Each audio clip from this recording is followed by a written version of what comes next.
Assalamu alaikum, good afternoon. Pleasure and honor to be with all of you here today, and thank you very much for giving me the opportunity to speak with you today. I would say first that it's very interesting to see how the academia and the industry are coming together. When I hear the professors that were speaking just before me, and when you see the topics that we as industry are discussing and addressing, we are much aligned, guys. And we have the opportunity to make a much brighter, much better future for all of us. Sustainability and digital transformation.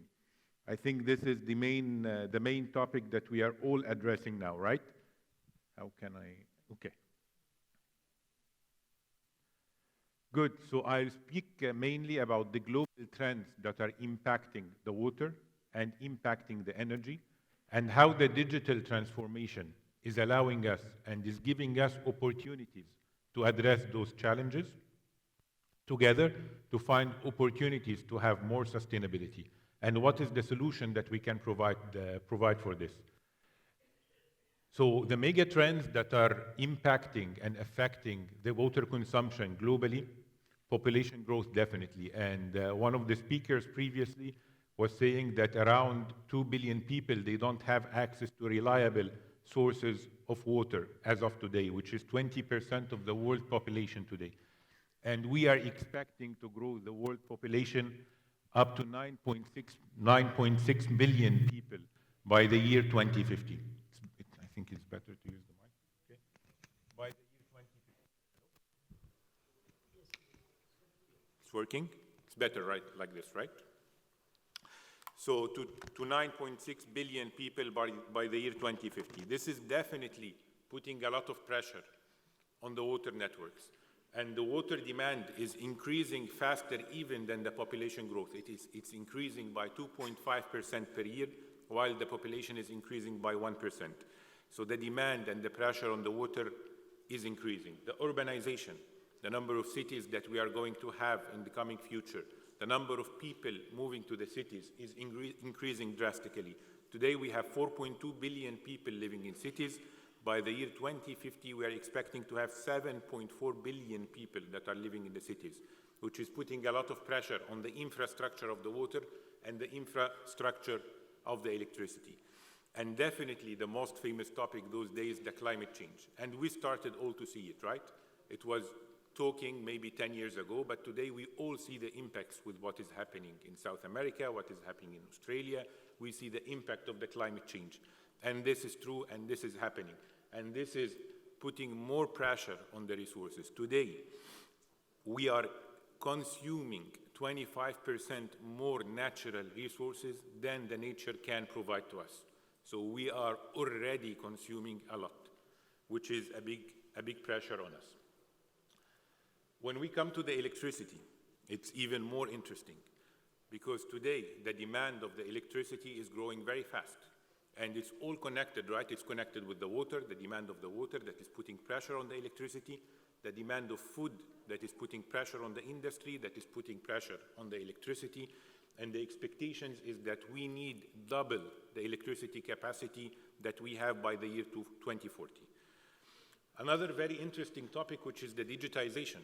And digitization now is not only related to the people, connecting people to people or connecting people to the internet, it is related to connecting the machine and connecting the objects to the internet. And we spoke already about the Internet of Things, the artificial intelligence, the machine intelligence, all those nice things that are happening today.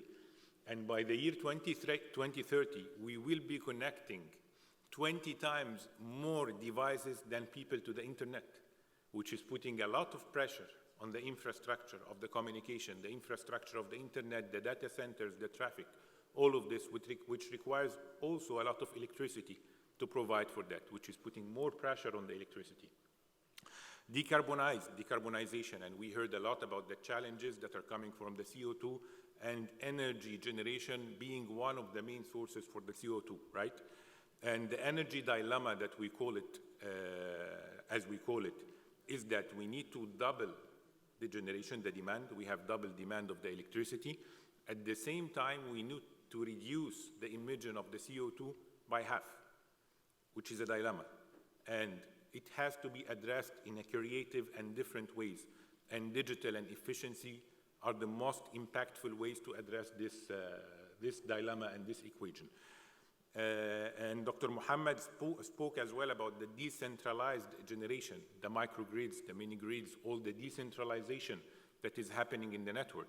And 70% of the new energy that is being generated now will be coming from renewable resources, from solar, from wind, for all the renewable energies, which is changing completely the topology of the network, the demand, the load curve, everything, which is putting also pressure on the installed base and on the network that we have today.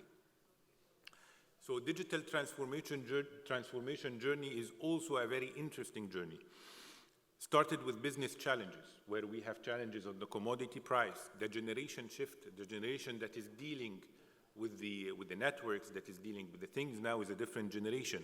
The pressure on the CapEx and the OpEx, the pressure on the ROI, the aging infrastructure that we have now, the regulations that we have in the market to regulate the whole demand and supply equation, which is producing digital opportunities like the IoT, like the big data, the analytics, the machine learning, the artificial intelligence, the cloud computing, the digital twins, all the opportunities, all the digital opportunities that can help us to address the challenges that we have today, which is leading to digital business transformation that is based on empowerment of users, which is a very important factor in the equation, how to empower the users to take the right decisions, to make the right moves, how to optimize the assets, how to be more agile in the operations, and how to work with digitized products.